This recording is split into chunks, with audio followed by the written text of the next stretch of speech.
How far would you go to help your brother? Uncle Henry banned all technology from his house the day we moved in. I was 16 when the plane went down over the Atlantic with both our parents inside. Noah was only 13 and barely spoke for the first 3 months after the crash. Uncle Henry was Dad's older brother who lived alone in this massive house in the mountains, completely off the grid except for one landline he kept for emergencies.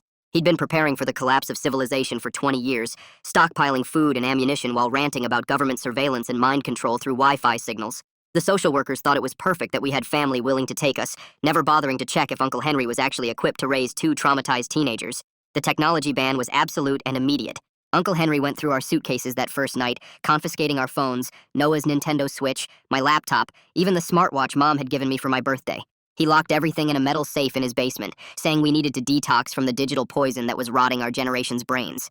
He actually believed that cell towers were transmitting thoughts into people's heads, and that social media was a government program to catalog citizens for future imprisonment. The only electronics he allowed were an ancient radio that only got 3 stations, and that emergency landline that barely worked half the time. At first I thought Noah was handling it better than me because he'd always been the quiet one.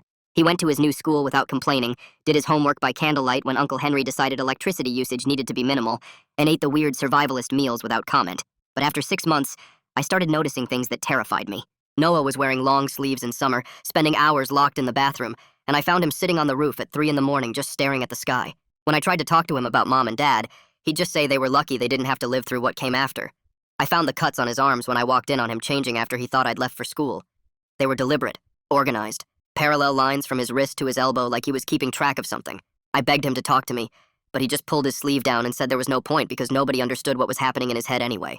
He said the only people who ever got it were in his online support group from before, other kids who'd lost their parents and actually understood that sometimes breathing felt like betrayal. Those kids had kept him alive during those first horrible months, but now they probably thought he was dead too, since he'd just vanished without explanation. That's when I remembered the tablet Mom had bought me for school that I'd left in my locker the day of the crash. The school had mailed it to Uncle Henry's house, but I'd intercepted the package and hidden it in the barn under some old horse blankets from when Uncle Henry used to have animals. I spent a week figuring out how to piggyback off the neighbor's Wi-Fi from half a mile away, setting up a hidden spot in the loft where Noah could get signal. When I showed him the tablet and told him he could talk to his group again, he actually cried for the first time since the funeral. For 4 months, Noah snuck out to the barn every few nights while Uncle Henry slept. His whole demeanor changed completely once he reconnected with those kids who understood his grief. He stopped cutting, started eating regular meals, and even laughed at my dumb jokes sometimes. He told me his group had been worried sick about him, that they'd tried calling hospitals and police stations thinking something terrible had happened. One girl named Anita, whose parents died in a car accident, had apparently posted about him every day, begging for any information about where he'd gone. These weren't just random internet strangers, but kids who'd saved each other's lives by being the only ones who understood that kind of loss. Everything shattered on a Tuesday night when I woke up to Noah's empty bed and Uncle Henry standing in his doorway holding the tablet like it was a live grenade. He'd found Noah in the barn, talking to his support group about the anniversary of our parents' death coming up. Uncle Henry's face was purple with rage as he showed me screenshots he'd taken of Noah's conversations about wanting to die, about the cutting, about how Uncle Henry's house felt like a prison where he was slowly suffocating. "You gave him this poison," Uncle Henry said, his voice scarier in its quietness than if he'd been screaming. "You let him connect with strangers who were encouraging his sickness. These people were probably pedos grooming him, and you handed him right to them." Noah was sobbing behind him, begging Uncle Henry not to take away his only lifeline, but Uncle Henry just turned to him with cold eyes and said the words that made my blood freeze. "Pack your things because tomorrow morning you're going to Wilderness Warriors Reform Camp where they'll fix whatever these perverts did to your brain." I knew about that camp from the news where 3 kids had died from neglect and exposure, where they made you hike 20 miles a day and beat you for talking back. Noah looked at me with pure terror in his eyes, and I knew that sending him there would be signing his death warrant. Uncle Henry locked us in our rooms and said transport would arrive at dawn to take Noah away. I pushed against my bedroom door and felt the wood give slightly before hitting something hard on the other side. The scraping sound of metal against wood made my stomach drop as I realized what Uncle Henry had done. He'd installed slide bolts on the outside of our doors while we were at the school, probably planning this for weeks. I pushed harder, testing different spots on the door, but the bolt held firm. We were trapped like actual prisoners in what used to be our bedrooms. I pressed my ear against the wall between Noah's room and mine, then knocked 3 times, paused, and knocked twice more. It was our old code from when we were little kids hiding from Dad during hide-and-seek. After a few seconds, Noah knocked back with the same pattern but weaker, and even through the thick walls I could tell he was crying. The sound made my chest tight because Noah never cried anymore, not since the funeral. I sat on my bed and tried to think clearly, but kept remembering those news stories about Wilderness Warriors Reform Camp.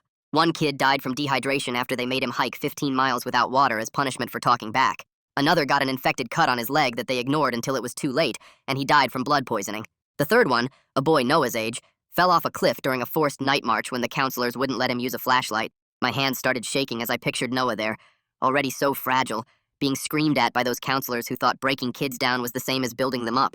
He wouldn't last a week in that place, maybe not even 3 days. I dropped to the floor and found the heating vent near my baseboard, pressing my mouth close to the metal grate. "Noah," I whispered as loud as I dared. "Noah, can you hear me?" There was shuffling from his room, then his voice came through faint but clear enough. "I'm here." His voice was thick from crying. "Listen to me," I said, keeping my mouth right against the vent. "I'm not letting them take you. We're getting out before dawn, okay?" He didn't answer for a moment, then whispered back, "How?" He locked us in. I told him to hold on and trust me, that I'd figure something out. I stood up and scanned my room for anything useful, then spotted the wire hangers in my closet. I grabbed the sturdiest one and started bending it straight, remembering how I'd used this same trick to get my basketball off the garage roof last summer. The wire was thicker than I expected, and my fingers ached as I worked it into a long hook shape. I tested its strength against the door frame, making sure it wouldn't bend under pressure. Uncle Henry's footsteps suddenly creaked in the hallway, and I froze against the wall. His flashlight beam swept under my door, painting a yellow line across my floor. I held my breath, not moving a muscle as his heavy boots stopped right outside. He stood there for what felt like forever, before finally moving on toward his bedroom at the end of the hall. I waited until I heard his door close before sliding my makeshift hook under the door gap. The wire scraped against the floor as I worked it up the outside of the door frame, feeling blindly for where the bolt would be. My fingers cramped from the awkward angle, but I kept going, lifting the wire higher and higher. After 10 minutes that felt like hours, I felt the wire catch on something solid. I lifted gently, scared of making noise, and heard the soft click of metal sliding free. My door pushed open, and I had to stop myself from running straight to Noah's room. I crept down the hall, avoiding the squeaky floorboard near the bathroom, and repeated the process with Noah's door. My hands were steadier now, even though we were running out of time. When his bolt finally slid free and the door opened, Noah practically fell into my arms. His whole body was shaking, and I held him tight, feeling how small he still was at 14. "We have to call someone," he whispered into my shoulder. I nodded, and we tiptoed toward the kitchen where Uncle Henry kept the emergency landline. The old phone sat on the counter like always, but when I picked up the receiver, there was nothing. No dial tone at all. Either Uncle Henry had cut the line or last week's storm had knocked it out, but either way, we couldn't call for help. Noah's face went pale when I shook my head, and I grabbed his hand to keep him from panicking. Back in my room, I pulled the sheets off my bed and started tying them to the blanket using the knots Dad had taught us for camping.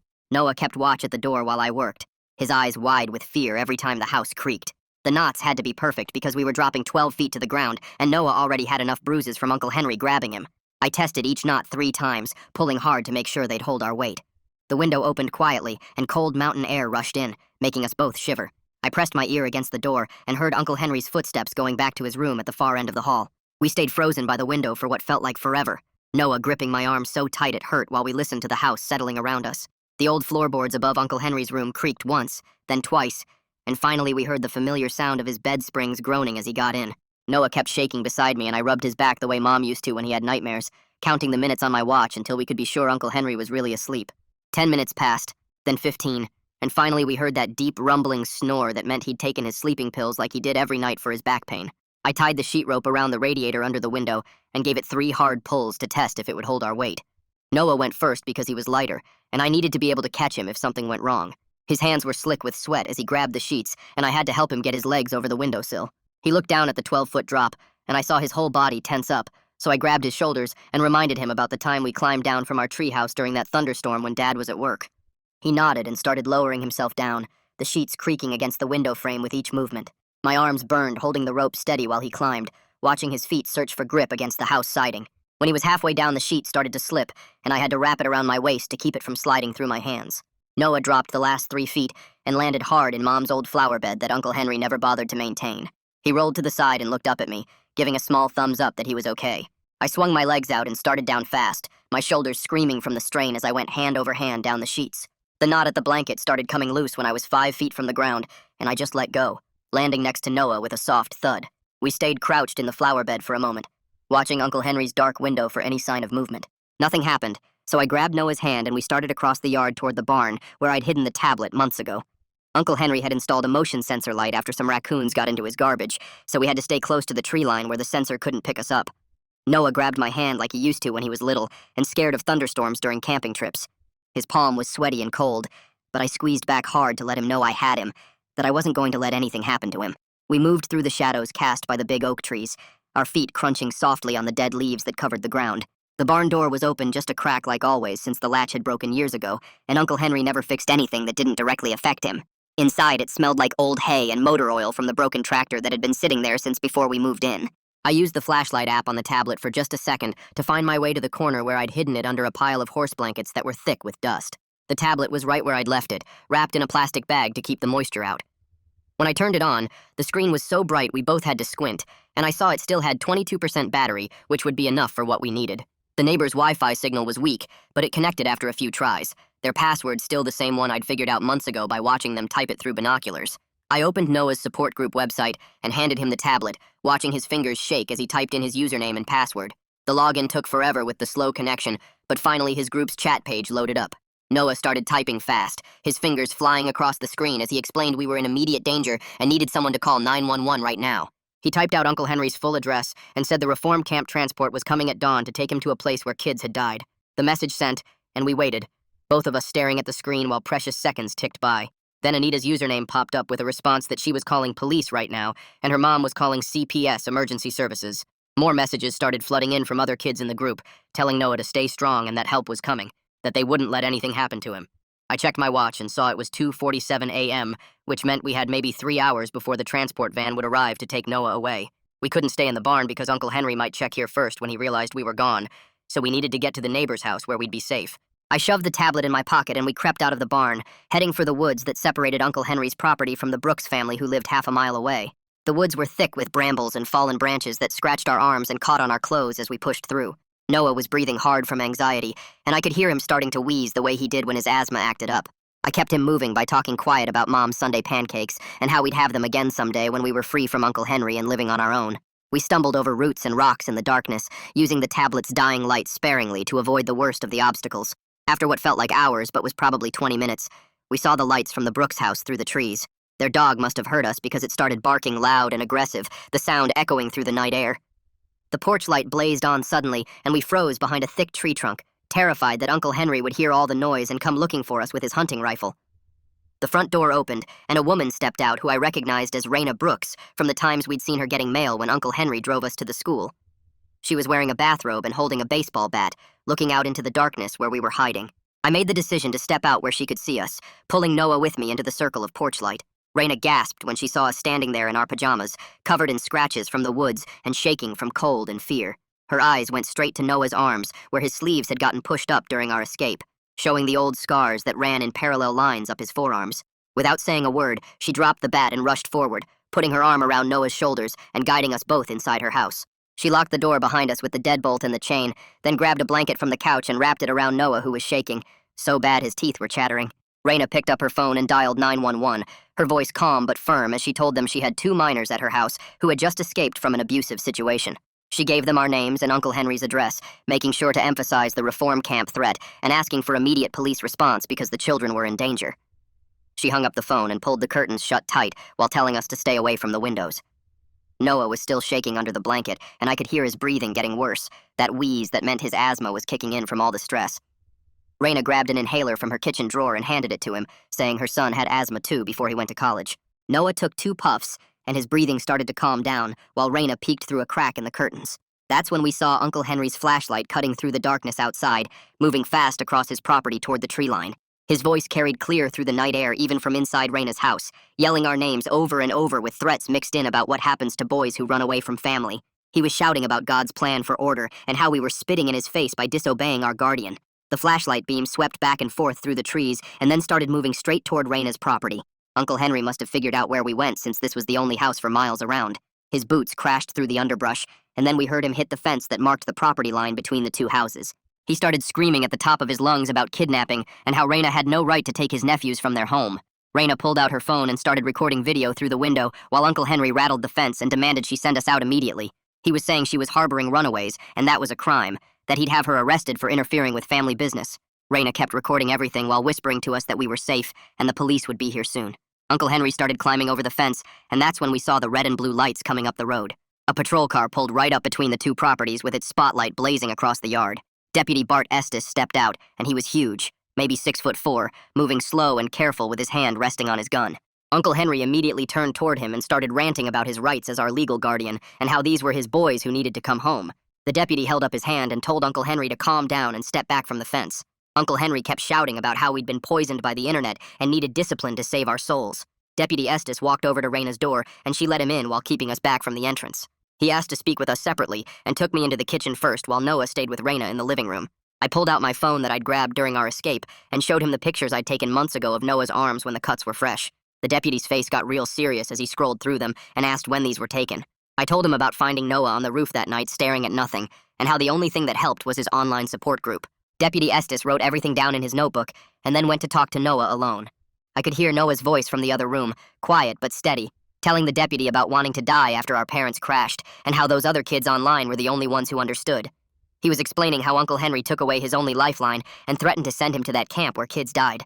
After about 20 minutes, Deputy Estes came back out and told Uncle Henry to wait by his patrol car. Then he walked across to Uncle Henry's house with his flashlight and disappeared inside for what felt like forever. When he came back, his face looked angry, and he was holding his phone with pictures on it. He showed Raina the photos he'd taken of the slide bolts on the outside of our bedroom doors, thick metal bolts that locked from the outside like we were prisoners. Deputy Estes got on his radio and called for a CPS emergency investigator to come immediately. Then he walked over to Uncle Henry and told him he wasn't allowed to leave the property until CPS arrived. Uncle Henry started yelling about government overreach, but the deputy just stood there with his arms crossed, not moving an inch. The sky was starting to get lighter when another car pulled up and a young guy got out carrying a briefcase. He introduced himself as Tariq Cummings from Child Protective Services and immediately started reviewing our statements with Deputy Estes. Noah showed him his phone with all the messages from his support group, including the ones about suicide prevention and how they'd talked him through the worst nights. Tariq took pictures of everything and wrote pages of notes while asking us questions about how long the doors had been locked at night and whether we'd had access to food and water. Right as the sun came up, we heard a van pulling into Uncle Henry's driveway, and my stomach dropped because I knew it was the reform camp transport. Deputy Estes walked over immediately with papers in his hand and met the driver before he could even get out. He told them the transport was canceled and the children were now in protective custody of the state. The driver looked confused, but took the paperwork and drove away without even turning off his engine. Uncle Henry completely lost it then, screaming about how we'd been corrupted by internet predators and the government was stealing children from good Christian homes.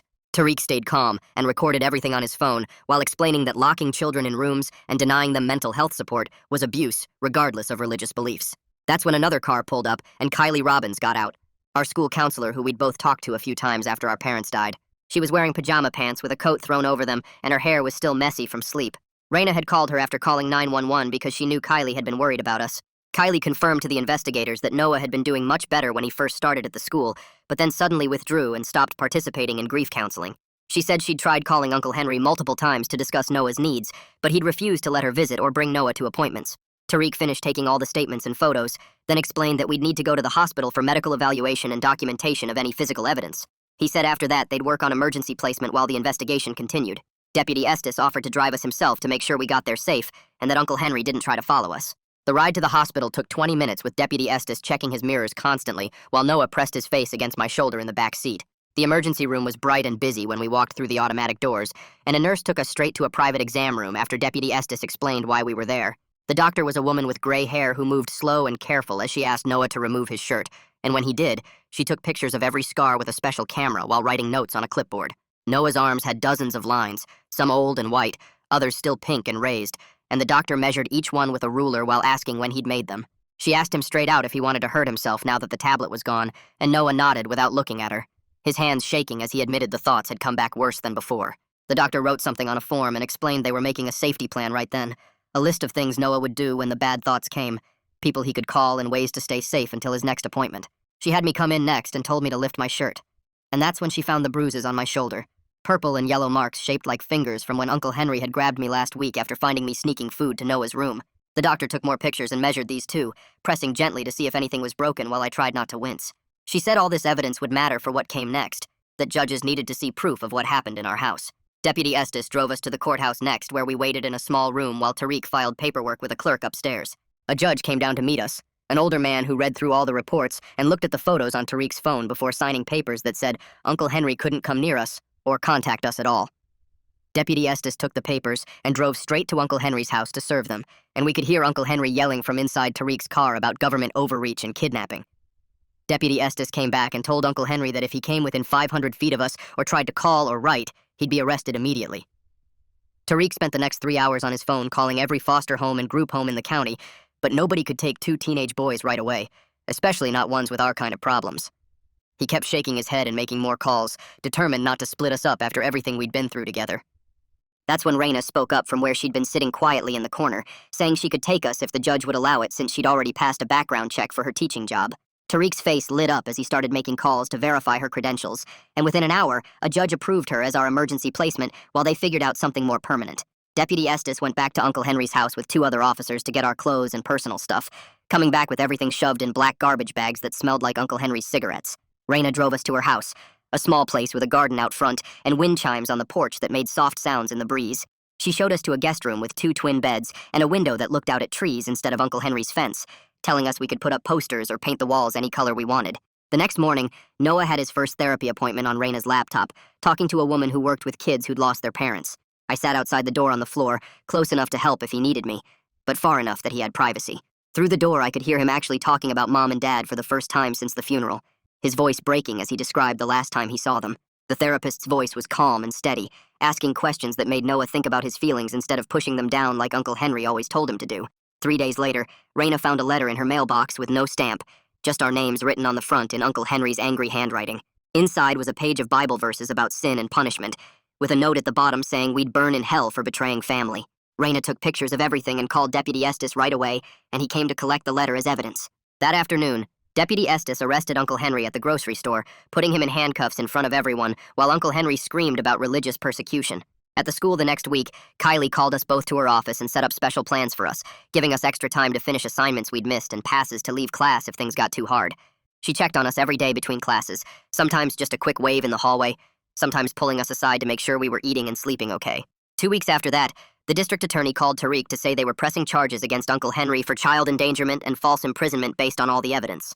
Our court date was set for 3 weeks away, and Tariq came to Raina's house to help us write our victim impact statements, explaining how we could tell the judge exactly what living with Uncle Henry had done to us. The next morning, Noah opened his laptop at Raina's kitchen table and started typing a message to his support group about the upcoming court case. Within an hour, dozens of kids were responding with offers to write letters to the judge about how the group had saved them from suicide after losing their parents. Anita's mom, who worked as a social worker in another state, typed up a 3-page expert opinion about peer support being essential for grieving teenagers. By that afternoon, we had 47 letters printed out, each one describing how online support groups provided life-saving connections that adults couldn't replicate. Noah read each letter carefully, his eyes getting wet when a boy named Alan wrote about how Noah had talked him out of jumping off a bridge 6 months before Uncle Henry found the tablet. 3 weeks later, we sat in the courtroom while Uncle Henry's lawyer stood up and argued that he'd been protecting us from online predators by confiscating our devices. The judge cut him off after 2 minutes, saying that locking children in their rooms with slide bolts wasn't protection, but imprisonment. Uncle Henry tried to interrupt from his seat, shouting about government overreach, but his lawyer grabbed his arm and made him sit back down. The prosecutor showed the photos of Noah's scars and read excerpts from the support group letters, while Uncle Henry's face got redder and redder. When the judge announced the guilty verdict, Uncle Henry had to be restrained by the bailiff as he screamed about constitutional rights and religious freedom. The judge sentenced him to 2 years probation with mandatory counseling and parenting classes, plus he had to pay for our therapy and couldn't have unsupervised contact with any minors.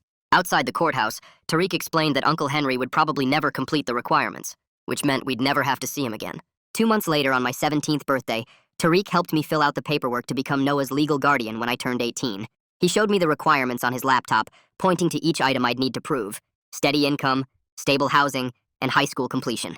I got a part-time job at the grocery store working evenings and weekends, saving every penny while Raina let us stay in her guest room. A local nonprofit that helped teen guardians called me after Kylie submitted our application, offering us a small studio apartment we could afford with my wages and the survivor benefits from our parents' insurance. We moved in with just 2 mattresses on the floor and a folding table Raina gave us, but Noah taped a sign on the door that said "Home" in green marker. I hung our parents' photo on the wall while Noah set up his desk in the corner with the tablet and started decorating with printed messages from his support group friends. We ate ramen noodles and frozen pizzas for weeks until I figured out how to use the ancient stove, burning 3 batches of spaghetti before getting one right. Noah started laughing at movies again, helping me badly cook dinner while telling me about the new kids in his group who needed support. Every Wednesday night at 8, he'd have his video chat with the group, and I could hear him giving advice to younger kids who'd just lost their parents. 4 months after moving in, a letter arrived with Uncle Henry's therapist's return address on the envelope. Inside was a single page where Uncle Henry wrote that he'd been wrong about the internet being evil, though he still believed the government was watching everyone. Noah read it 3 times before putting it in a drawer, saying maybe someday he'd write back, but not yet. 6 months later, on my 18th birthday, we walked into the courthouse for the guardianship hearing with Tariq beside us. The judge reviewed everything slowly, checking my pay stubs from work, our lease agreement, Noah's improved grades from the school, and the therapist's reports about his progress. I thought it would take hours, but after 20 minutes, the judge looked up and said everything seemed to be in order. That's when Noah stood up and asked if he could speak, his voice shaking but determined. He told the judge how I'd saved his life that night we escaped, how I'd been protecting him since we were little kids. He said he knew I was young to be a guardian, but I'd already been doing the job for years, just without the legal papers. The judge smiled and signed the petition, making it official that I was Noah's legal guardian, even though I'd just turned 18 that morning. We celebrated that night at Raina's house with a chocolate cake Tariq brought that said family in blue frosting. Kylie brought balloons, and Deputy Estes stopped by with a card signed by everyone at the station who'd helped us that first night.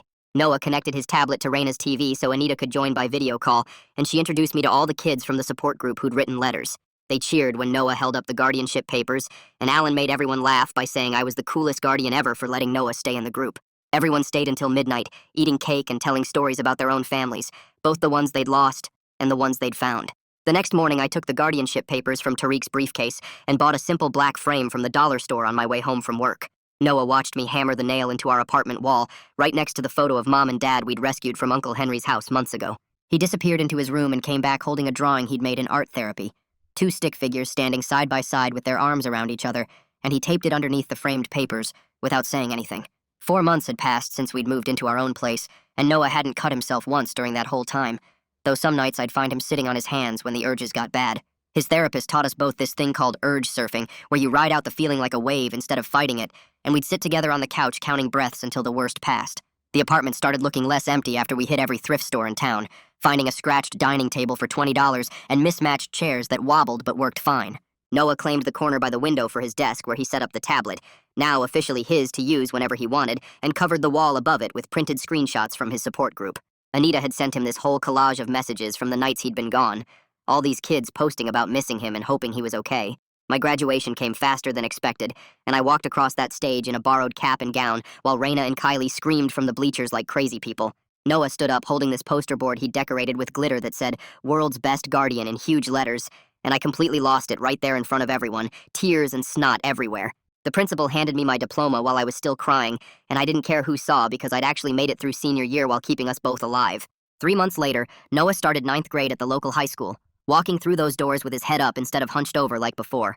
His counselor called me after the first week to say Noah had signed up for the peer support program where kids who'd been through trauma helped other students. By October, he was co-leading a grief group for younger kids, using everything he'd learned from his online group to help 7th graders who'd lost parents or siblings. The anniversary of the plane crash came on a cold November morning, and we drove to the cemetery with grocery store flowers and letters we'd written the night before.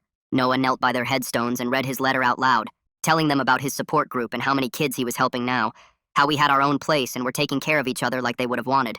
For the first time since the crash, visiting their graves didn't feel like drowning in sadness, but more like checking in with people who were still part of our lives, just differently. Our apartment was tiny, and my restaurant job barely covered rent and groceries, but we had a routine that actually worked. Every night we'd sit at our wobbly table doing homework together, Noah working through algebra while I studied for my community college entrance exams. Wednesdays at 8, he'd video chat with his support group from his desk, and I could hear him laughing with Anita about school stuff between the serious talks. Saturdays we'd play video games on the used console Raina had given us, and Sundays we'd meal prep for the week, using YouTube cooking videos on the tablet. I turned the key in our apartment door one Wednesday evening after my shift, hanging both sets on the hook I'd installed by the entrance. Noah sat at his desk with the tablet propped up, explaining his history project to Anita while she showed him her research notes, both of them completely absorbed in normal teenage homework stress instead of survival mode. Standing there watching him smile at something Anita said, his sleeves rolled up without shame showing the faded scars, I realized we weren't just getting by anymore or waiting for the next disaster to hit. We were actually living a real life, messy and small but completely ours. 2 brothers who'd lost everything and somehow built something new from the pieces. Thanks for hanging out and exploring all those questions with me today. I really love just wondering about things together. Can't wait to share more curiosity with you soon. If you made it to the end, drop a comment. I love reading all your comments.